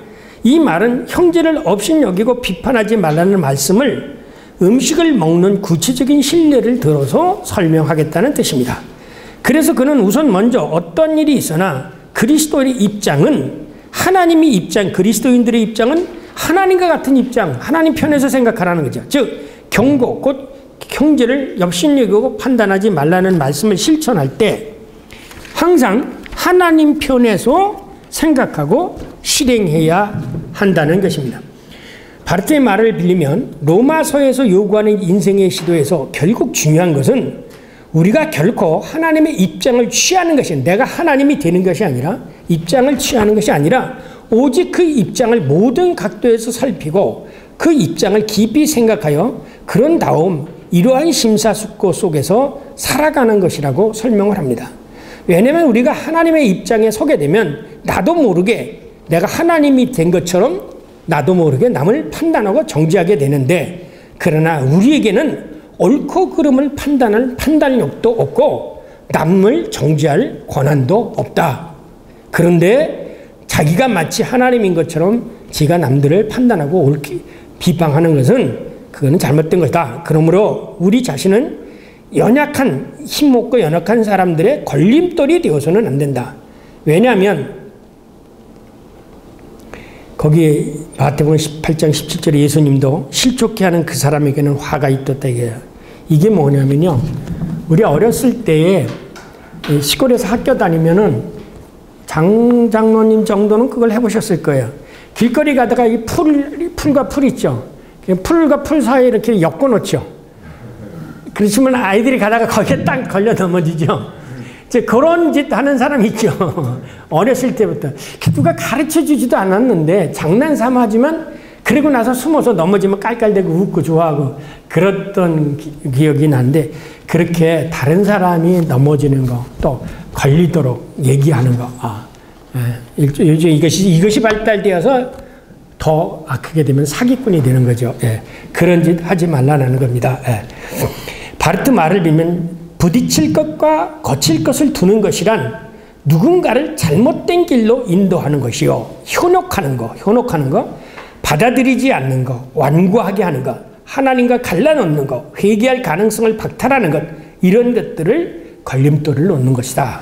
그러므로 참된 판단력은 어떻게 행동하는 것이 하나님의 뜻에 합당한 것인지를 분별하여 행동하는 것이라고 그는 강조한다. 지난번에도 말씀드렸지만 여러분의 판단력을 보여주십시오. 이 말은 뭐냐면, 제가 내가 이렇게 이런 일을 했는데 이걸 하나님이 기뻐하실까 안 하실까, 이걸 꼭 생각하라는 거예요. 그냥 자기의 욕심 속에 자기 생각에서 이렇게 하지 말고, 이거 하나님께서 기뻐하지 않으실 것 같으면 내가 하고 싶어도 하지 않는 거예요. 또 하기 싫어도 이렇게 하는 게 좋겠다 그러면 하나님 기뻐하시겠지. 그럼 그거 하는 거예요. 그러니까 우리의 삶이 늘 항상 하나님이 뭘 기뻐하시는가를 생각한가. 누구나 사나 하나님을 위해서, 그리스도를 위해서 이렇게 되어야 이것이 그리스도. 아까 얘기했지만 그리스도인의 윤림은 한 가지예요. 죽으나 사나 그리스도를 위해서 사는 거. 예, 그렇게 생각하는 거예요. 그렇기 때문에 뭐야? 생각부터 바뀌어야 된다는 거죠. 우리 판단력부터 바뀌어야 된다는 거죠. 강한 자가 자기 판단을 고려하여 사도 바울은 단호하게 주 하나님 예수님 안에서 확고하게 있는 것은 그 자체로 속된 것은 아무것도 없기 때문입니다. 다만 그것을 속되게 여기는 그 사람에게만 속된 것이 될 것입니다. 라고 선포하였다고 바르트는 이해한다. 그러니 먹는 것으로 말미암아 당신의 형제가 근심하게 된다면 당신은 더 이상 사랑에 합당하게 행동하지 않는 것이니 까짓거 먹지 말라 이거예요. 다른 사람에게 걸림돌이 된다면. 그런데 이거 우리나라에서 이게 뭐냐면 주초 문제에 가장 중요한 게 교회 안에서 특히 그 원래 이스라엘 사람들은 사도 바울이 건강을 위해서 아페티트로 포도주를 좀 마시라고 그랬는데 포도주 마시면 저 사람은 자유주의 신학자고 포도주 안 마시면 뭐 근본주의 신학자 이렇게 나누는 거예요. 그건 음식이에요, 음식. 예. 담배 같은 건 해가 되지요. 예. 그러니까 해가 되니까 하지 말라는 거고. 아니 오랜 친구끼리 만났는데 포도주 한 잔 먹었다고 해서 그게 무슨 신앙하고 크더라는 것이네. 예. 바울도 포도주는 마셨어요. 예. 근데 그런 거 가지고 우리나라에서 선교사들이 왜냐면 우리나라가 선교될 당시에 우리나라가 폐가망신하는 게 뭐였어요?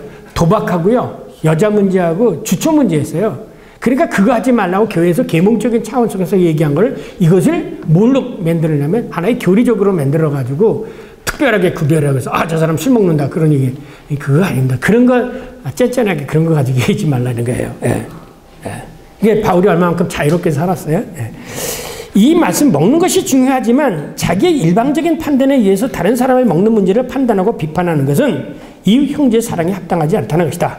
자기 판단에 사로잡혀서 이웃 형제를 업신여기고 비판한 것은 차자 안에 계신 한 분, 곧 이웃의 연약함 속에 있는 그리스도를 망각하는 것이다. 그러므로 그리스도께서 그를 위하여 죽으신 그 사람을 당신의 음식으로 말미암아 망하게 하지 마십시오. 라고 사도 바울은 단호하게 말합니다. 그래서 내가 고기를 먹는 게 이게 무슨 죄가 아니지만 내가 고기를 먹었다고 해서 다른 사람이 나를 위해서 실족하게 된다면 나는 안 먹겠다 이거야. 다른 사람을 위해서 안 먹는 것이지 내가 그것을 잘못됐다고 생각해서 안 먹는 게 아니다라는 거예요. 타자를 위해서 그렇게 안 하겠다 이거죠. 예. 따라서 바르트는 만일 내가 나의 판단, 나의 의에 대한 열정에 근거해서 이웃 형제를 그것도 먹는 문제로 판단하고 비판한다면 그것은 오히려 내가 최고로 여기는 내가 옳다고 생각하는 것이 오히려 불의의 결과를 낳게 될 수 있다고 역설을 합니다. 6페이지. 그러므로 16절과 18절 당신들의 선한 행동이 비방이 되어서는 안 됩니다. 선한 행동이 비방받지 말라. 왜냐하면 하나님의 나라는 먹는 것과 마시는 것이 아니요 오직 성령 안에 있는 의와 평강과 희락이기 때문입니다. 이런 의와 평강과 희락으로 그리스도를 섬기는 사람은 누구든지 하나님께서 기뻐하시는 사람이며 사람들 앞에서도 칭찬을 받는 사람이 되어야 될 것입니다. 이 말씀을 바르트는 소위 인간의 선함 속에 담긴 위기로 이해합니다. 선하다고 생각하고 해서 행하는 것이 오히려 위기가 될 수 있다는 거죠. 즉 인간의 행위와 자유가 선한 것이 되려면 그 자유가 하나님의 나라를 향하는 것이 되어야 한다는 것입니다. 그래서 우리는 하나님께서 우리의 자유 안에서 그분의 자유를 드러내실 때 비로소 우리의 자유도 가치가 있는 것입니다. 우리 자유 자체가 인간이 자유가 가지고 있는 그 자유 자체가 가치 있는 것이 아니라 하나님께서 우리의 자유를 그러니까 우리가 그리스도 안에 있어서 누리는 그 자유가 참된 자유로서의 가치가 있는 것이지 자기 마음대로 하는 것이 자유가 가치 있는 게 아니다. 일반 사람들은 그렇게 얘기하죠. 따라서 우리가 말하는 그 자율, 아우토노미 이 노메에 대해서 세 가지가 있다고 아시죠? 이 노메는 뭐냐면 아우토노미와 그 다음에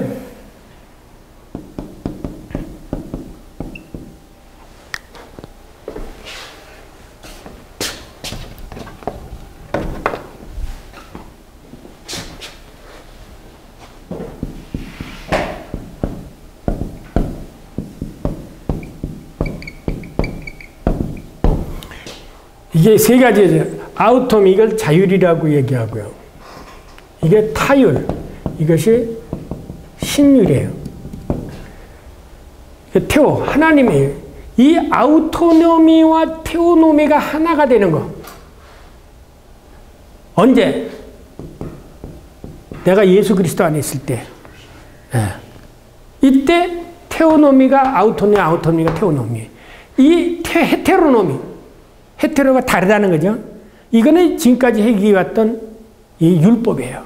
근데 사람들은 이 헤테로노미를 함으로 해서 뭐가 생기냐? 스스로 자기가 의롭다고 생각을 한다. 이거는 절대 의로운 게 아니라는 거예요. 이것으로서 의로울 사람은 하나도 없어. 왜? 모든 율법 우리가 다 지킨 사람이 어디 있어요? 그러나 우리가 그리스도 안에 있으면, 그래서 사도 바울은 내가 무엇을 행하든지 간에 그리스도 안에 있어서 행하면 내가 거칠 것이 없다는 거야. 아까 자유, 여기서 진정한 자유가 생기는 거예요. 내가 그리스도 안에 있을 때 아우토노미와 헤테로노미가 하나가 되질 때 여기서 진정한 자유가. 그래서 기독교인의 윤리는 뭐냐면 이 되도록이면 이 아우토노미, 이 자유를 테오노미, 인 그리스도 안에서의 아우토노미가 되도록 사는 것. 이것이 바로 그리스도의 윤리예요. 내가 무엇을 하든지 하나님의 뜻에 거슬리지 않을 때, 그게 진정한 자유가 있고 거기서 평안이 있는 거예요. 그게 그리스도인들이에요. 근데 바리새인들은 나는 못도 있고 나는 못도 있고 그러잖아요. 그렇잖아요. 세리하고 와서 기도할 때 난 저 사람과 같지 않습니다. 나는 11조를 잘했고 나는 새벽기도를 다니고 나는 1년에 몇 번씩 구제를 하고 몇 번씩 금식을 하고 이거 얘기하잖아요. 그거는 의가 아니야. 그건 너 자랑이야. 네가 자랑. 이것이 기독교 윤리의 본질인 것입니다. 자, 그래서 진리의 자율이라고 그렇게 말합니다. 이것을 아우토미 데어 바라이트, 진리의 자율. 이게 그리스도의 자유. 나는 길이요 진리요라는 것처럼 그리스도의 자율이다. 그래서 바라트는 인간의 자기 정당화를 마치 하나님의 비밀을 인식한 것처럼 혼돈하는 것을 경계한다. 즉 우리 자신이 추구하는 자율적인 의에 대하여 진리의 자율이 서로 상충돼 위기가 된다는 것이다. 그 자신의 말을 빌면 누구든지 하나님의 나라를 인식하지 못하면 심판에 이를 수밖에 없다. 우리는 성령의 도움 안에서만 그리스도를 섬기는 것이지 우리의 영을 통해서는 결코 그리고 결단코 그리스도를 섬길 수 없다. 나의 자율로서는 될 수가 없다. 성령의 도움 안에서만 할 수가 있다. 그래서 예수님이 성령을 받으라고 그리고 성령으로 거듭나라 그렇게 말씀하십니다. 따라서 인간이 자유롭게 살고자 하는 시도의 목표가 우리의 영광, 나의 영광을 위한 것이라면 그것은 결코 하나님을 기쁘게 할 수도 없고 자기 자신도 사람 앞에서 칭찬받을 수 없다. 그 너를 위한 것이지. 그러니까 구제할 때나 뭐 할 때 오른손이 하는 것을 왼쪽이 모르게 하는 것은 내 이름을 내면서 하려고 하는 사람이 있어요. 꼭 자기 이름을 내는. 그리고 헌금도 꼭 그렇게 하면 돈 더 잘 내요. 자기 이름 내는 건데. 근데 무명을 하고 그러면 또 안 내죠. 자기 이름 안 내니까. 이게 다른 거예요. 우리가 그리스도인들을 교회 내에서 생활하면서 은근슬쩍 자기 이름을 내려고 하는 게 그게 바로 뭐야? 바벨탑의 인간의 죄죠. 우리가 이것을 쌓아서 우리의 이름을 하늘까지 내자. 그게 바벨탑의 죄악이며 우리의 이름을 내자. 그 다음 19절에서 23절 그러므로 이제 우리는 평화와 서로 격려하는 일, 남을 세워주는 일에 힘을 쓰십시다. 음식물 때문에 하나님의 행업을 무너뜨리지 마십시오. 모든 음식물은 깨끗한 것입니다. 단지 꺼리낌을 가지고 음식을 먹는 사람에게만 그 음식이 약한 것입니다. 당신의 형제를 걸려 넘어지게 한다면 고기도 먹지 말고 포도주도 마시지 말고 그 밖에 어떤 것도 행하지 않는 것이 더 좋습니다. 당신의 믿음을 가지고 있으면 그 믿음을 당신 자신을 위해서 하나님 앞에서 가지고 계십시오. 자신에게 허락된 일을 행할 때 자신이 정죄받은 일이 없다면 그 사람은 복받은 사람입니다. 그러나 의심하는 자는 그는 먹음으로써 죽음으로 선고받는 것입니다. 왜냐하면 믿음에서 행하지 않기 때문입니다. 믿음에서 행하지 아니하는 것은 모두가 죄입니다. 바르트는 이제 여기서 우리가 평화로 서로 격려하는 일, 서로 세워주는 일에 힘쓸 것을 필요하다고 중요하지만 그 평화가 소위 평화주의자들이 얘기하는 것처럼 하나님보다 우위에 두어서 평화지상주의를 추구하는 것이 되어서는 안 된다.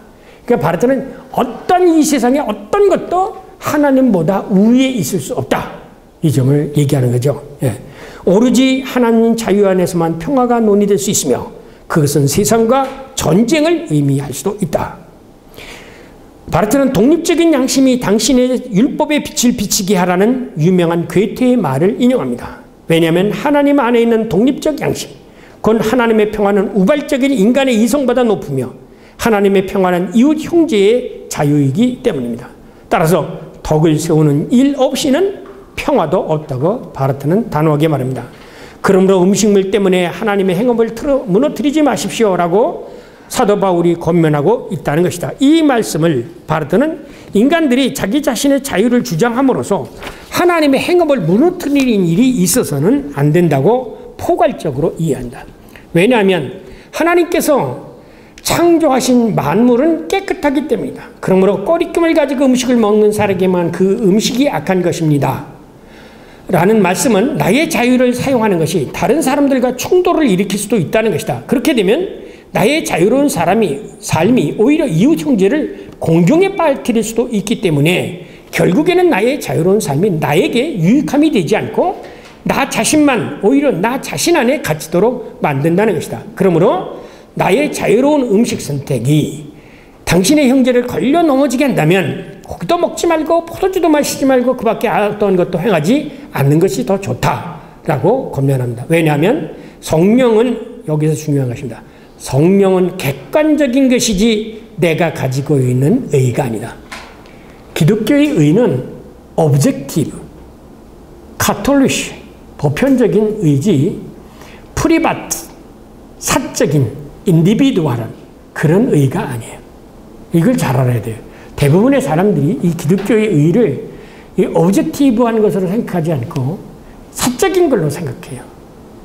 그래서 하나님의 자녀도 이렇게 생각하지 공동체적인 것으로 생각하지 않아요. 네. 기독교는 철저하게 공동체적인 거예요. 네. 계약적인 것이고. 네. 나 하나의 종교는 대신에 인디비두얼한 거예요. 종교의 특성은 인디비두얼한 거예요. 기독교는 게만시아트, 공동체적인 것이 가지고 있는 거예요. 이것이 종교와 기독교의 차이입니다.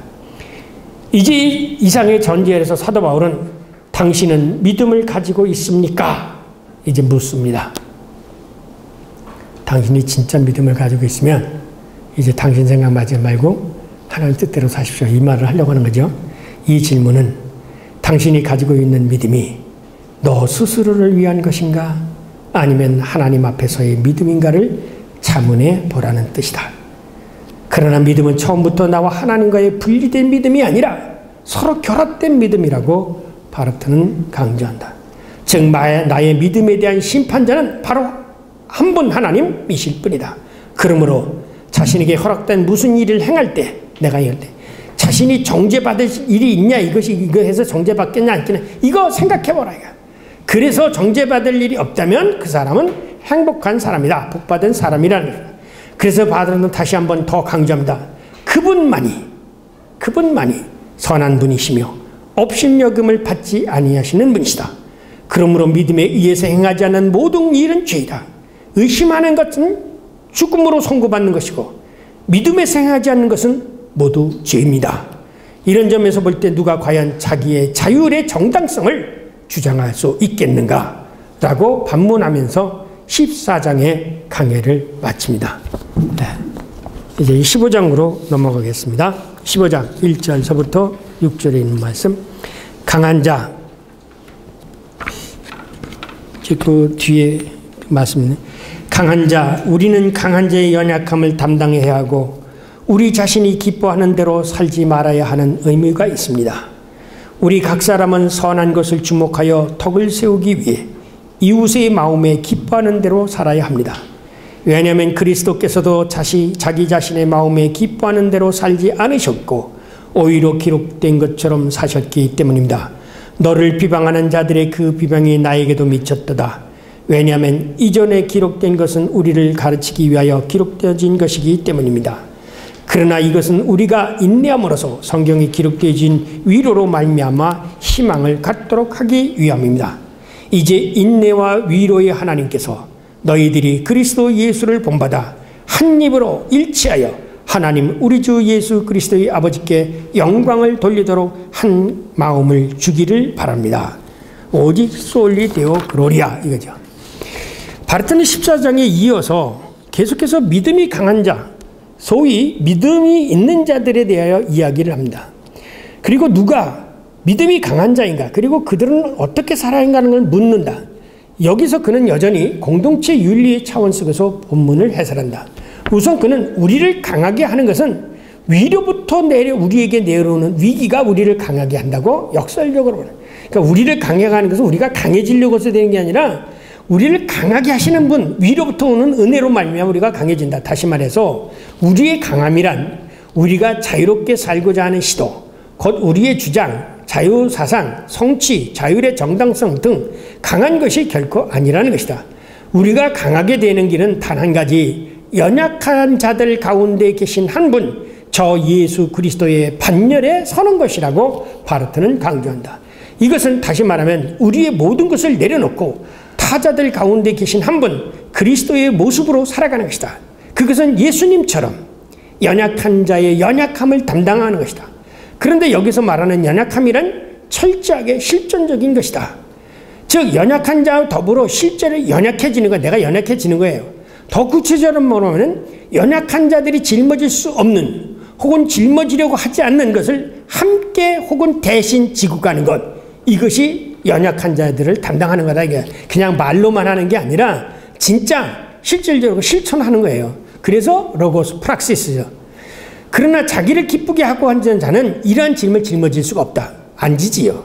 그러나 이 짐을 지고 가면 끝내 마지막에는 하나님께서 열어놓으신 출구, 하나님 나라의 문이 있다는 것을 믿는 자는 어렵더라도 이 짐을 지고 간다. 이러한 사람이 선한 것을 주목하여 덕을 새기기 위하여 이웃의 마음에 기뻐하는 대로 살아가는 사람이다. 그러니까 우리가 하나님 말씀대로 사는 게 쉽지 않다는 거죠. 힘들다는 거죠. 그러나 이 끝에 뭐가 있어? 내가 이 연약한 사람의 짐을 대신 지고 가면 항상 지고 가지는 게 아니라 저 끝에 뭐가 있어? 하늘문이 있다. 천국문이 있다. 라고 하는 것을 안다면 내가 연약한 사람의 짐을 지고 대신 갈 수가 있다는 거예요. 근데 그 문이 있을 것이라는 믿음이 없으면 못 간다는 거죠. 여기만 생각하면 못 가는 거죠. 그렇잖아요. 그렇기 때문에 기독교 신앙이 가장 중요한 것이 예수 그리스도의 십자가의 죽음과 부활이에요. 그리고 하나님의 나라예요. 우리가 우리의 모든 한 번 죽는 것은 정한 인치요. 그 다음에는 심판이 있다. 마지막에는 우리의 모든 인생의 삶이 그 다음에 평가받고 판단된다라는 것을 알고 있다고 하면, 그걸 믿는다면 우리의 삶, 내가 지금 어떻게 살아가는 것을 힘들도 그 길을 가지만 그게 없다고 생각하는 사람이 가겠어요? 하나님 나라 없다고 하는 사람이 남의 짐 짊어지겠어요? 안 진다고요. 예. 하나님의 나라를 믿는 그 믿음이 이기네. 그 믿음으로 이 길을 살아가는 거죠. 예. 이런 사람이 믿음이 강한 사람이다 이거야. 저 하나님 나라를 믿는. 전에도 얘기했잖아요. 사람들이 초대교회, 원시기독교회 사람들이 순교를 많이 당했죠. 그 사람들이 어떻게 순교를 당했을까요? 전에도 제가 말씀을 드렸습니다. 에우세비우가 쓴 초대교회사를 읽으니까 거기에 많은 사람들이 다른 게 있는 게 아니에요. 무슨 진리를 얘기한 게 아니라 신학을 얘기한 게 아니에요. 어느 날 어느 지방에 박해가 왔다. 그래서 그 사람들이 끌려가가지고 뭐 사자굴에 갖고 화형당하고 그런데 그 사람들이 죽으면서 하나님을, 그리스도를 찬양하고 기쁘게 죽었고 그 주위에 있는 사람. 그래서 그 교회의 숫자가 더 늘어나갔다. 뭐 이런 얘기를 하는 게 원시기독교 교회사예요. 그 사람들은 어떻게 순교를 할 수 있었을까요? 내가 지금 죽어도 하나님 나라가 있다. 그걸 생각했기 때문이에요. 그래서 기독교 신앙의 알파 오메가는 부활신앙이에요. 부활신앙. 나는 죽어도 예수님 부활하신 것처럼 부활한다. 내가 지금 바보처럼 모든 걸 양보해 주는 것 같아서 바보처럼 느껴진다 할지라도 나의 삶의 뒤에는 뭐가 있어? 하나님 나라가 있다. 그런데요, 이건 이로니시한 거예요. 모든 교인들이 자기 부모, 자기 아버지는, 자기 엄마는 다 하나님의 나라에 갔다고 생각해. 아, 하나님 나라에 가셨습니다. 돌아가실 때 깨끗하게 조용히 돌아가셨습니다. 고통 없이 돌아가셨습니다. 그러부터 목사님 다 그래. 하나님 나라에 가셨을 것입니다. 하간 신님이나 장례 예배 가서. 그런데 자기는 안 믿어. 그게 참 이론이 시한 거예요. 크리스마스가 가까웠어요. 동방 박사들이 찾아왔죠. 그래서 물어봤어요. 그때 헤롯이 서기관들과 그 당시 많은 사람들을 불렀어요. 지금으로는 신학자들을 불렀어요. 야, 아기 예수가 어디서 난다고 그랬디? 베들레헴에서 난다고 그랬습니다. 근데 이 동방 박사는 지금 아기 예수가 나타났다고 해서 동방 박사가 어디 있냐고 찾아가려고 하는데 그거를 알고 있는 서기관들은 안 가잖아요. 똑같은 거예요. 여기 어머니 돌아가신 분 계십니까? 어머니 어디 계시고요? 우리 엄마 지금 어디 있다고 생각합니까? 지옥에 있다고 생각합니까? 특히 풀고 있는 그 불을 유황불에서 지금 고통당하고 있다고 생각하세요? 아니면 하나님 나라가 계시다고 생각해요? 자기 엄마는, 자기 부모는 하나님 나라에 가 있다고 생각하면서 자기는 하나님 나라에 갈 걸 생각을 안 해. 이게 얼마나 이로니시해요.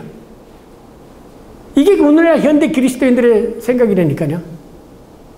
그러나 그것이 있다고 한다면, 저 뒤에 하나님 나라가 있다면 내가 어떻게 살아야 되는가? 본인이 다 알아요. 그거는. 내가 지금 하나님 말씀대로 살고 있는지, 하나님 안에 있는지 아는지 안다고요. 그래서 제가 이 부활신앙을 강조하는 이유가 바로 그거예요. 부활신앙이 있으면 신앙이 거기서부터 출발점부터 잘 정확하게 놓여져 있기 때문에 제대로 되어 있는데, 부활신앙을 갖지 않으면 신학이고 뭐고 다 그거는 세치 혀끝의 유예요. 신학자들이 부활신앙을 믿는 사람 별로 없잖아요. 네. 그러면서 떠들어요. 막 무슨 뭐 어쩌니 저쩌니. 네. 그것은 낭설에 낭설 떠드는 거예요. 인간의 논리에 가지고 떠드는 거예요. 부활을 믿어야죠. 네. 그렇지 않겠어요? 저는 제 어머니나 아버지가 하나님 나라에 가 계신 것을 믿는 것처럼 저는 부활을 믿고 살아요. 그리고 제 뒤에 심판이 있다는 거예요. 그래서 매일같이 잘못했으면 회개하고 바꾸고 용서해달라고 하고 매일매일 회개하고 그렇지 않습니까? 매일매일 죽어야 되고. 그게 사도 바울이 말하는 거예요. 매일 나는 매일같이 죽는다라는 거예요. 근데 자기 엄마는 자기 아버지는 가 있다고 생각하면서 자기는 그 나라 생각하지 않으면서 느끼죠. 이게 얼마나 어리석고 앞뒤가 안 맞는 논리예요. 그게 학문이에요. 가장 이성적이고 합리적으로 추구하는 그 신학을 한다는 사람들이 그걸 합니다. 내가 우스꽝스러워서. 그거는 믿음이 없기 때문에 그래. 절대.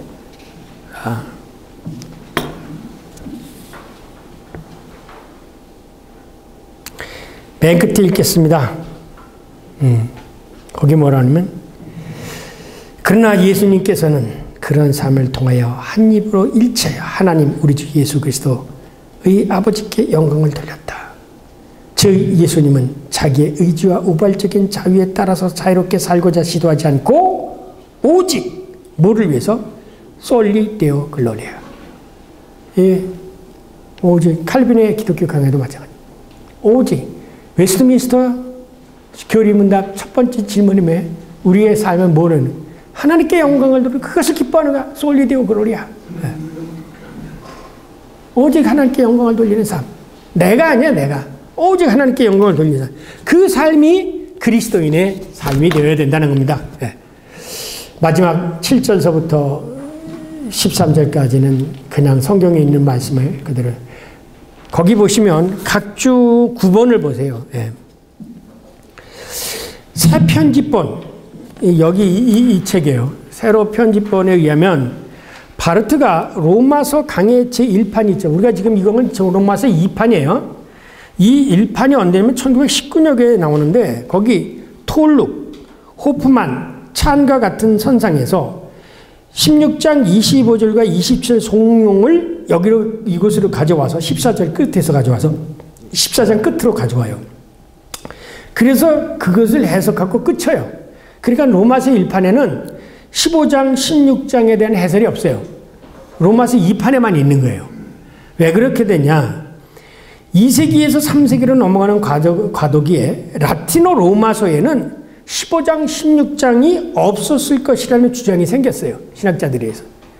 그 이유는 14장의 주제가 15장에서 반복해서 대대적으로 이루어지기 때문에 실질적으로 내용이 그래요. 반복해서 나와요. 그러므로 바르트는 15장, 16장에 이런 주석을 간략하게 요약함으로써 로마서의 모든 강의를 마치게 됩니다. 그래서 다음 주일에 있을 그 강의는 이거의 반도 안 돼요. 그냥 성경 기조를 그대로 써놓고 거기에 약간의 코멘트를 하고 끝이게 됩니다. 예. 그래서 왜 그러냐?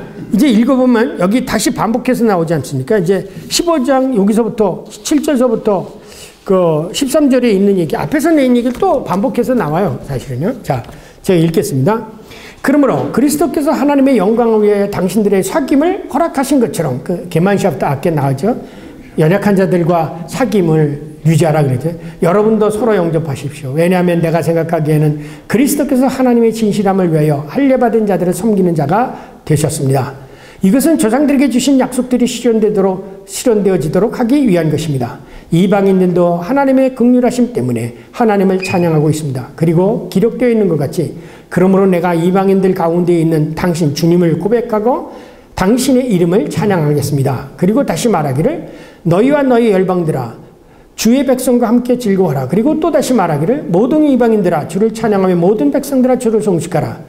다시금 이사야 선지자가 말하기를 이새의 뿌리 곧 열방을 다스리기 위하여 일어난 한 분이 있으리니 백성들이 그를 희망할 것이다. 희망의 하나님께서, 이게 바로 희망의 하나님께서 여러분들이 성령의 능력 안에 있는 희망으로 충만케 되기 위하여 여러분들을 큰 기쁨과 믿음 안에 있는 평화로 채워주시기를 원합니다. 이제 이 내용이 내용상으로 14절 끄트머리에서 나왔던 얘들과 똑같기 때문에 이제 바르트는 결론을 말한다. 그리스도인은 자유롭게 살고 하는 위기의 시도의 위기다. 그리스도께서는 우리가 자유롭게 살고자 하는 거에 오히려 나하고 반대된다. 왜냐? 그리스도는 철저히 하나님 앞에 순종하며 살았다 이거야. 그러나 우리는 자유롭게 살고자 한다. 그러니까 서로가 위기다. 즉 그분은 하나님의 영광을 위하여 강한 자를 강하게 하신다. 그러나 그분은 하나님의 영광을 위해서 강한 자를 언제나 연약한 자들이 있는 곳으로 인도하신다. 왜냐하면 그분은 이스라엘과 교회의 그리스도이실 뿐만 아니라 또한 이방인들의 그리스도이기 때문이다. 그리고 지금 강한 자들도 그리스도를 발견하고 그의 은혜를 받을 때는 바로 그들도 옛날에는 연약한 자로 있었기 때문이다. 그럼에도 그때도 지금도 그분은 강한 자 안에서 약한 자를 보시고 약한 자 안에서 강한 자를 보신다. 그러므로 바로 여기 그리스도 예수 그리스도 안에게서 모든 인간은 희망의 하나님을 본다. 이게 이제 아까 말씀드렸던 희망의 신학의 뿌리가 여기다 앞에다 테올로기만 붙이세요. 테올로기 때요. 호프는 이게 누구예요? 몰트만의 신학이죠.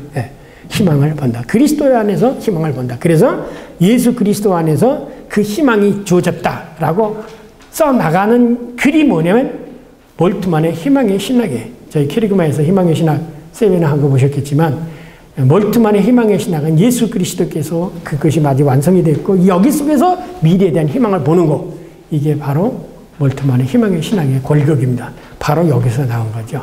예수 그리스도 안에서 우리는 희망의 하나님을 보게 된다라는 겁니다. 자, 질문하십시오. 예. 제가 하나요. 네. 고기를 먹느냐 채소를 먹느냐 하는 비판이었어요, 그죠? 그러니까 그 당시 그렇죠. 음식물 가지고 싸운 거죠. 네, 근데 이제 어떻게 보면은 예수님께서는 마태복음 7장에 네. 비판하지 말라고 네. 했었잖아요. 네. 그래서 하나님께서 그걸 비판하지 아니하시리라. 근데 형제의 눈에 티끌을 빼라, 자신의 눈에 들보를 보라 그런 말이 나오는데요. 네.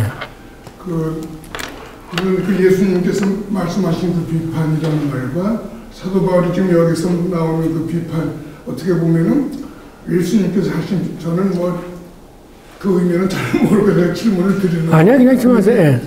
예수님께서 하신 그 비판의 그 개념과 바울이 로마서에서 얘기하는 지금 이 먹는 거 먹지 않는 거 이런 비판이 다르죠. 좀 다르겠죠.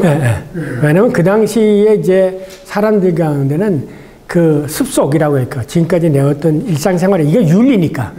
윤리니까 이제 그런 거 가지고 저 사람은 교회 나오는 사람이 술 먹네 이런 소리를 하는 거예요. 요즘으로 얘기하면. 그런 거 가지고 다투지 말라는 거죠.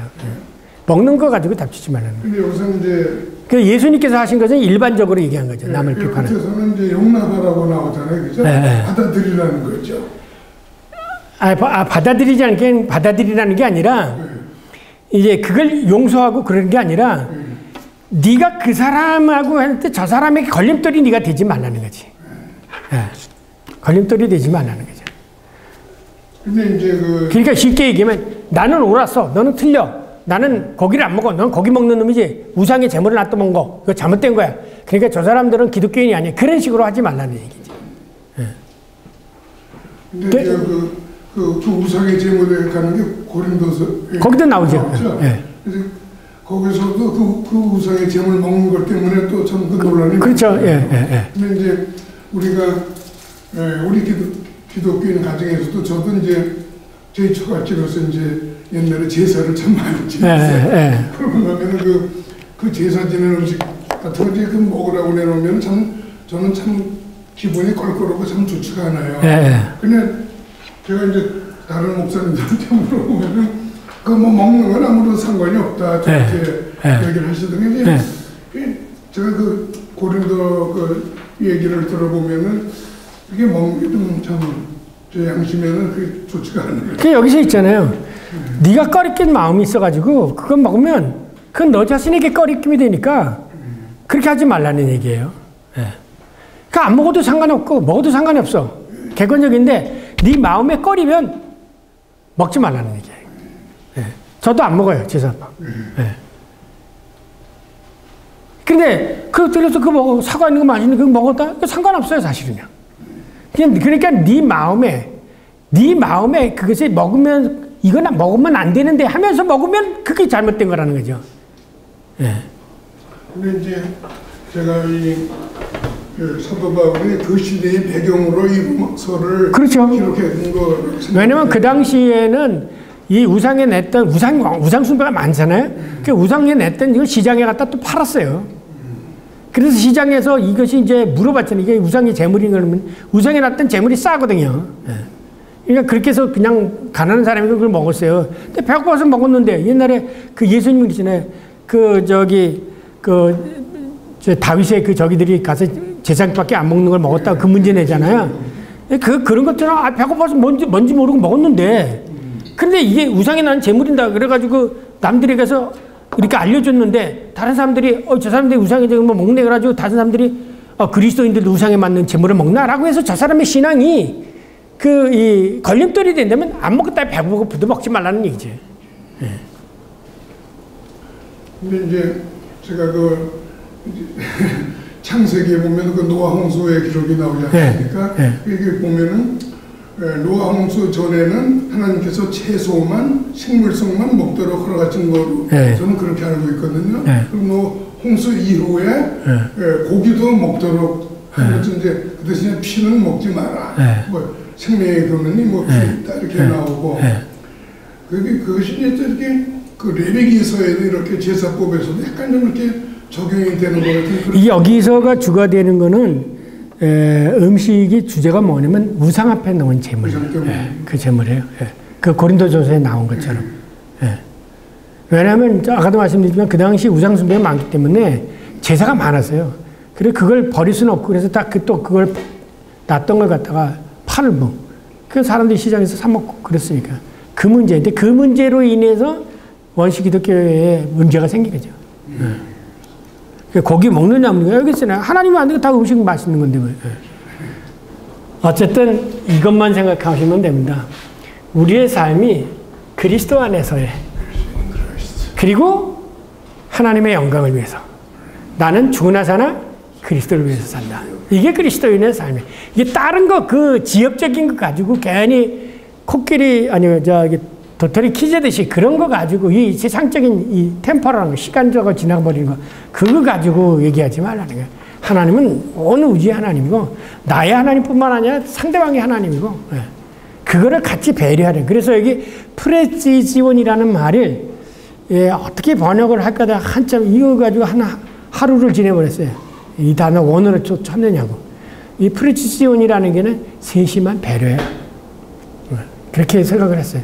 그래서 세심하다, 엄격하다, 정확하다, 명확하다 이렇게 사전적으로 그렇게 번역하는데 독일어 사전은 그렇게 나오는데 원래 이 문맥상에 얘기하는 상대방을 세심하게 배려하라 그런 거죠.